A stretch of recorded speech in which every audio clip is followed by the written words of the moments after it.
hero. There is still Hayabusa open. And of course, but I think the most, like the best pick that they would go for as a jungler for this moment or for this match might be Fredrin, but we're going to wait for that. Of course, for the two choices, are they going to go for a mid laner? And of course, yeah, Zhao is a good pick, and of course they might go for Eve as well, since Eve is open. Will they go for it? Yep, they went for Eve. They are taking advantage from the two picks, Chu and Eve, but still Farsa is open, Zushin's ban, Lunux is still open, Valentina, and Kadetta, but still Onic, they tried Kadetta once, and only for Adham, but they remove it. Yeah, I think, do you think actually, you know, in some games when someone picks a hero and they win, the other team picks it the next match with, do you think they're going to go for a Kadita? Let's try it. Just to challenge them, you know, and show them like, okay, we're good with Kadita as well, by the way. As we saw in Moscow. Yeah. Like, one team chose Moscow and he dominate, other team they pick it like, I will teach you how to play Moscow. Exactly, like, are we going to see that? Maybe. We have a Cloud pick, and of course the third pick is going to be Lapu Lapu for Aurora. And right now we are waiting for Sans to go for his last pick in the first pick phase. As we can see, we have a Roma right now, we have a mid laner. Will they go for a jungler pick right now, or will they leave him for later? YSS for the third pick. YSS is understandable. Yeah. And it's very powerful pick as a jungler. For a marksman jungler, YSS is very good. Can be in the meta also. And they can take advantage for it. In the first game, he's taking advantage, he's making damage with Lapu Lapu and carry. And they are like the damage dealer. And YSS with Eve and Chu, it's gonna be fun. Definitely, definitely, yes. Right now we're in the second ban phase. We are waiting for Kyrie to go for the first ban in the second ban phase. They're going for a Hilda ban, which is basically a good ban. Hilda is a little bit overpowered in this meta. Such a great roamer and such an annoying roamer as well. Mostly because she might focus on Yi Sun-shin, so they banned her immediately. Right now we can see from Onic that we have two single target heroes and one crouch controller. On the other hand, we have two crouch control heroes and one single target hero in Aurora. Of course, Teresa is such a wonderful ban as well, but there are lots of options. Like right now, we're seeing actually mostly an XP laner and roamer bans in this game. Who do you think they're going to ban? Esmeralda is open, Har is open. So Uranus. Uranus, we saw it in the first game. But we saw Esmeralda getting banned the first ban in the first game, and now they are not focusing on it. They're focusing on other things. Because in the game one, they have another plan on it. They're trying to eliminate as much as mages, and they pick Kadita.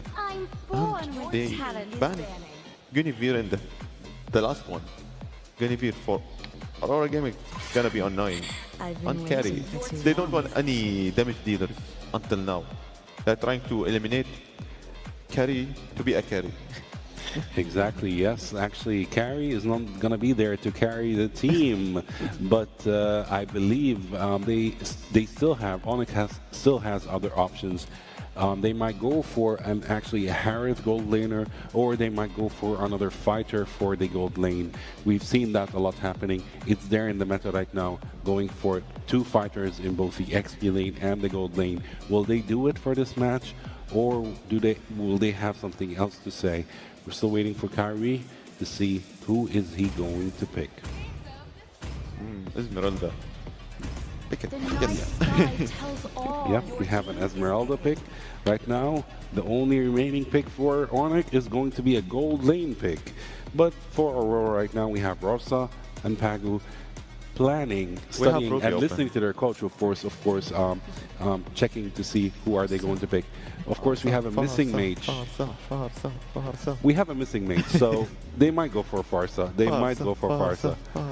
And of course, we still have also a roamer pick for Aurora.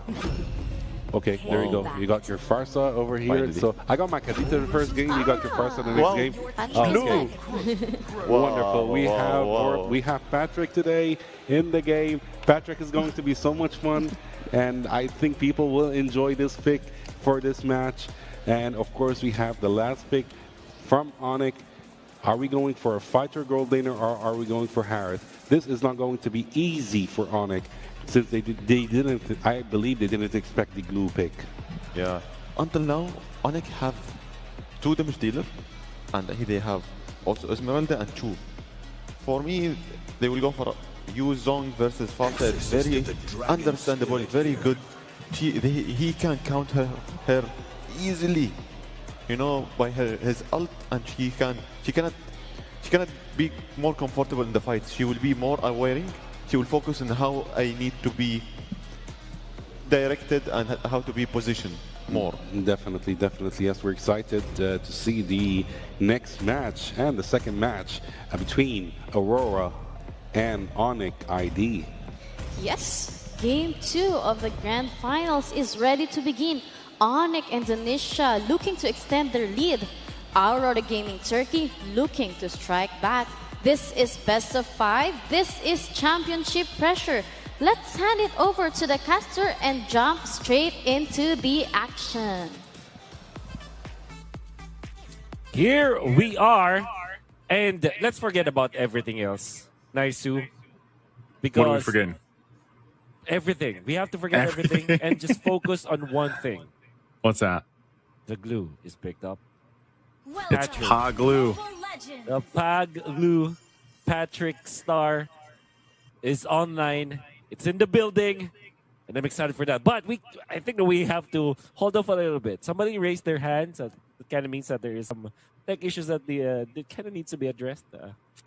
Maybe it's from Loopy's side. I'm not sure. Yeah. Definitely from maybe from Onyx side. We'll see if we jump back into the game. But yeah, I think before we jump in and before we analyze a little further, I think Pagu bringing out that Patrick was it yesterday, 2 days ago, probably boosted the sales. So if you guys didn't get it yet, go grab Patrick while you can in game. Again, this is a limited time event. Make sure you go grab him. It's pretty affordable, and you get one of the best skins in the game right now. Now jumping into these lineups, Mr. Wolf, I would say I like what Aurora Gaming did for this draft.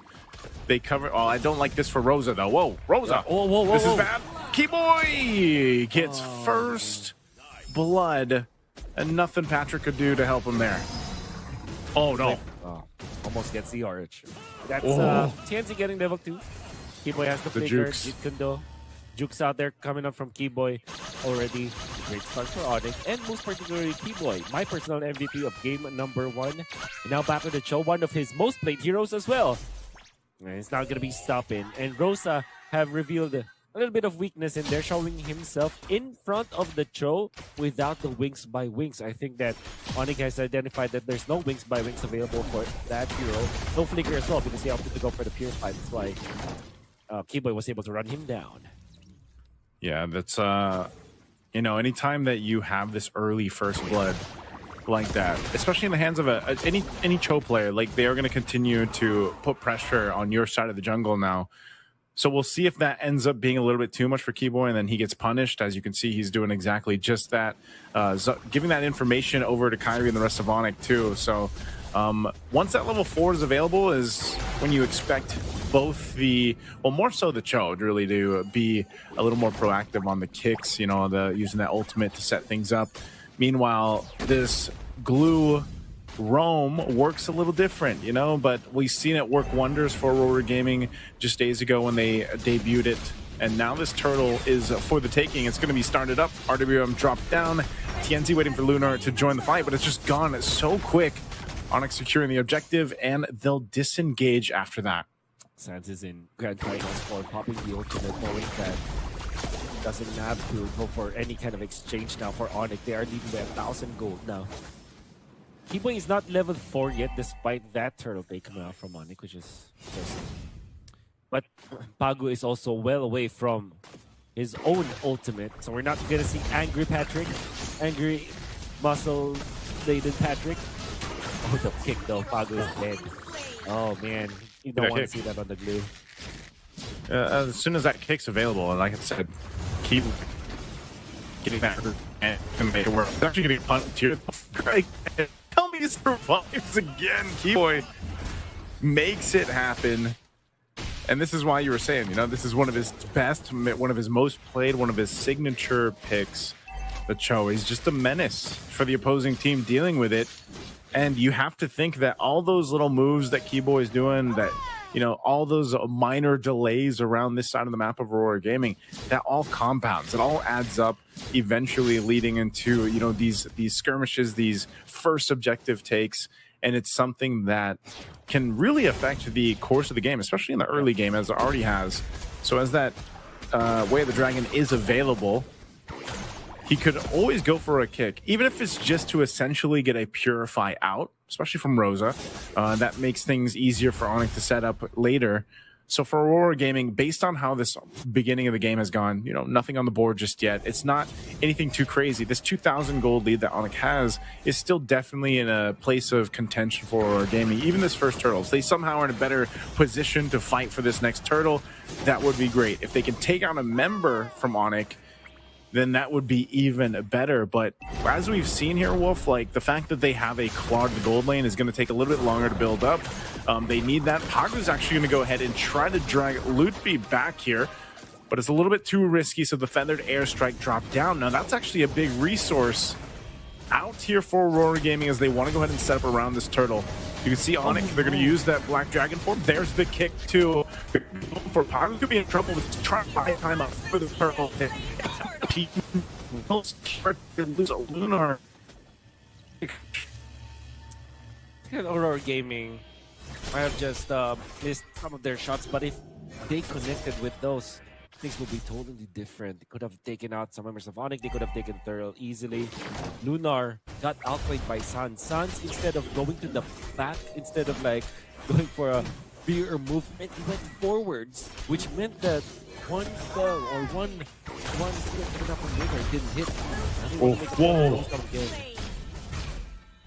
Look at that burst. That's that setup potential, you know, especially with the Mountain Shocker.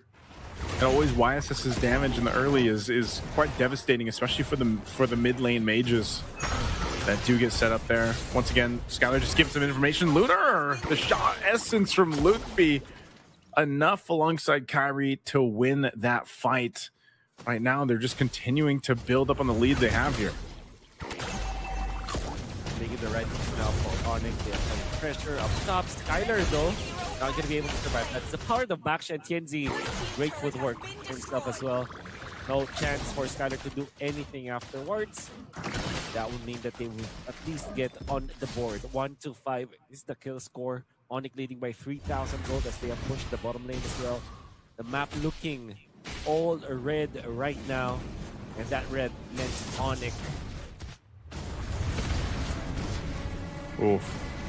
Black Dragon form used. I think he's going to be able to escape, though. Lootby is fine. If you look at Aurora Gaming's chances of winning this game, because again, this is the grand final, it's a best of 5. It's quite a bit of jump too in terms of the prize money between the first and second place here. And obviously, if Aurora Gaming can beat Onic Esports, that would be a huge statement here in Games of the Future 2025. And the way they're going to have to make that happen is allowing Sigiboom to get farmed up on this Claude. They're going to be rotating for this turtle. Once again, fighting for it. That's the kick, separating Pagu from the fight. Sigiboom gets the turtle secured now, and Loopy trying to get away as Lunar also on the disengage. Keyboy won't be able to catch him. Doesn't have the kick anyway. So once again, Aurora Gaming taking these little wins where they can. If that means getting a turtle, then that's something for them, rather than losing everything. Although Pagu is really struggling to try to make it work this time around, it just seems like Onic saw that game. They know how to handle this glue roam. And so far, again, it's got to be a stack of compounding small wins for Aurora Gaming to get back into this game. Onic are doing the right moves. Fortunately for Aurora, a little bit of, like you said, staggering some of the wins that they have with the Turtle. TNZ. There's the kick. Feathered airstrike. RWM just right across the battlefield in the mid lane. It's chaotic. It's messy. But even under the turret, they go. A double kill for Kyrie. Looking for more. Forcing it under and in between the tier 1 and tier 2 turret. As 3 fall for Aurora Gaming. Man, Onic is just so good at juggling around the team fight. The fact that that was the team fight where everybody from Onic was ready and are well connected. Sans popping the ultimate very early. You would think that they will wait for an initiation first. Of course, they did wait for this kick, but even then, it actually set up for this new jump ultimate to have so much value because it already threatened the members of Aurora and also landed so much damage already around. The way that Onic esports are layering their skills are so good, especially because Keyboy's just been acting the map. So far has been phenomenal all throughout the tournament, but particularly in this grand final series, it's been instrumental to Onyx's wins in the early stages of the game. Seems like he's not going to be stopping as of this moment. It's already providing the vision for Onic as they set up for the Lord. It's such a weird chess game that has to be given to Aurora Gaming when they go into these fights. You know, they're not going to be able to really do much with this Lord as it's just kind of blitzed down. And so they have to prep up for the base defense. Now, that's what I mean. If they set things up, you're always seeing this. I mean, this was a classic mid lane matchup that you got to see so much before in the past, right? The Farsa and the Eve against each other. It's a circle and a square, basically, that everybody is fighting around. And, you know, unfortunately for Rosa, because of the first blood right off the bat, I just feel like Rosa really hasn't been able to farm up. And not only that, but also just hasn't gotten the most value out of the feathered airstrikes. You know, in comparison to Sans, how he's been able to go ahead and set up those real world manipulations for Onic to play around. But that's also much easier when you have someone like Keyboy so proactive on the Cho, starting things up. And with this Lord, it's going to make its way to that tier 2 turret. This is going to be an easy take for them. Lord swinging away there. We'll see if Aurora Gaming holds on to their Holy Defense shields. Tier 2 up top also going to fall. So we'll see. Once again, there's the kick. Way the Dragon. Feathered Airstrike going to be dropped down as well, but they're all out of range. RWM dropped down as Lunar all to himself. He falls, and now on the turret. Loopy goes a little bit too overzealous, but still going to be able to survive. And now Pagu trying to bring back Keyboy, but he won't be able to do it either. So once again, Onic completely fine. They'll get these shields down bot, mid, and top off that first Lord push. I'm just in awe of how Onic are able to avoid the area of control for Rosa. Rosa is a phenomenal Farsa player. I have been impressed in how he was playing this hero for a long time now. Ever since M4, when I saw him play this aggressive kind of Farsa, always on point with the feathered airstrike. I don't know how Onic does it.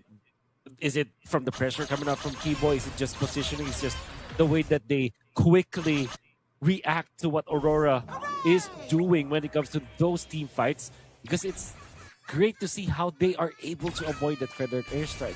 At this point in the game, Aurora Gaming does not have enough of team fighting tools from Sigiboom. Despite Sigiboom having this free item power spike, Onic esports players are so tanky that Sigiboom will need another one, maybe another Maleficor on top of the items that he has right now. That means that somebody has to cut up the slack.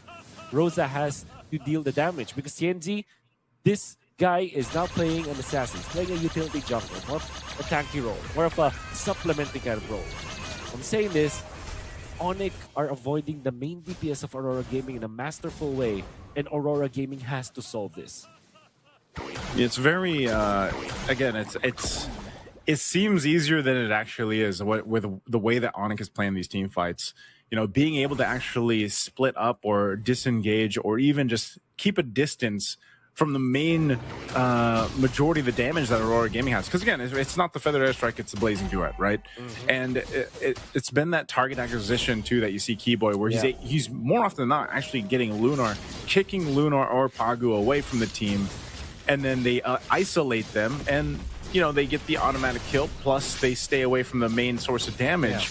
So once that's expended, once the Blazing Duet and the Feathered Airstrike are gone, what left do you have other than the auto attacks, mainly from Sigiboom, right? And like you mentioned, terms of itemization, Onic, because of the massive lead that they have, the 10,000, they already have it. You see there too. Keyboy alone, man, he's got the Chastised Pauldron plus the Antique Harass now. So even if Keyboy jumps in, he's not too worried about Sigiboom, right? And he's also got the Athena Shield just to go ahead and help with that damage if he does get hit by Rosa. But so far, that really hasn't been the case. He's been able to go in, just get the kickoff, and then the team follows suit from there. So now with the Lord making its way down the mid, with this kind of advantage in terms of itemization, they're in a really good position to knock down these base turrets. But I think Gun picked up by Sigiboom going in for utility instead of raw damage. Not sure if this will be enough against Onic as of this moment, especially the presence of the Chastised Pauldron push already coming out from Onic. Top turret going to be worked on here. This Lord should be made quick work of. The Black Dragon form dropped down. There's the Feathered Airstrike. Couple shots on the minion waves, trying to keep them at bay.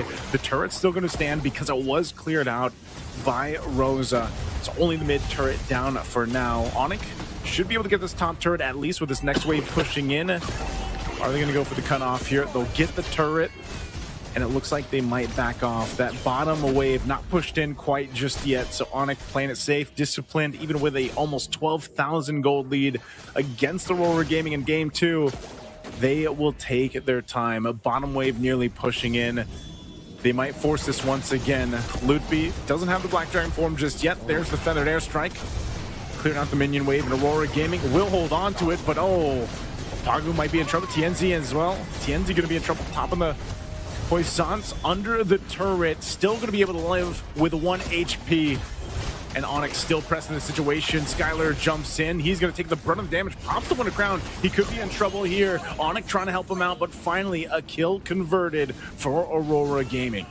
Been a long time since they've gotten a kill. They moved on to Skylar up top. That was the first kill that they've had. The second and only to them on the side of Onic is onto Skylar once again. But that was more of an aggressive play coming out from Onic that was punished by Aurora. They used Winter Crown, but they didn't have any minion wave to capitalize with that. Onic, the way that I'm looking at the way they push is that they're protecting the minion waves. I think that's really commendable on how Onic is handling this. However, Aurora have found a way for them to deal with Onic's push. Farsa ultimate from Rosa just to clear out the minion waves instead of reserving it for the heroes. The innate effect of it is that they are able to defend their turret, and if Onic eventually goes for the dive, you can see that there could be that punish. Now, 15 minutes in, Aurora Gaming has a little bit of fight in them compared to Onic. They still have 10,000, about 10,000 gold as an advantage for Onic, which kind of translates to them being tanky enough to frontline against Aurora Gaming. So this Lord is going to be tricky for Aurora Gaming for sure. See how they approach it, and if they even really want to get in range here. Onic will take their time because they know if they actually force a fight, there's potential that they could just end the game even without claiming this Lord. Skylar picking up his own Chastised Pauldron to go ahead and help with that damage coming out from Sigiboom and that attack speed. So it looks like Aurora Gaming wants to fight for this one. Lord's going to be at half health. Onic, knowing that they have the advantage, they can let them go ahead and take most of that damage. So they force Aurora Gaming off the Lord, and they'll go in to clean it up to secure the Lord. And now Aurora Gaming, after needing to defend the base, they're going to have to defend it once again. Keyboy with the Winter Crown as the last pickup here for Onic. The really feeling that this is their shot against Aurora Gaming to reach match point. They are going in for the jugular. What this gives Keyboy is that freedom to go in even under the turret. Ooh, they get a flicker out from Skylar. Good usage of the dangerous grass there on the near that base turret, but still they've got to deal with this Lord.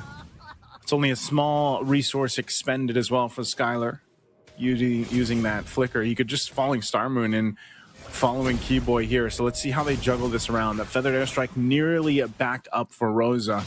They're going to need it here. They're going to hold up that Lord right in the mid lane. It's still going to be used to push them off. Pagu might be risking his own life just to buy time. Immortality bot as well. He's going to go down here. Onic picks up a kill, but the Lord has been done well. Now the feathered airstrike dropped down, followed by the dragon of form. They're going to force the fight anyway. And RWM, a double for Sans. Ludwig could be in trouble here. The Blazing Duo with the winner crown. Nice setup from Siggy Boom as he BMIs back to safety. But the waves are pushed in, and Onic can just lock on the base to take and secure game 2.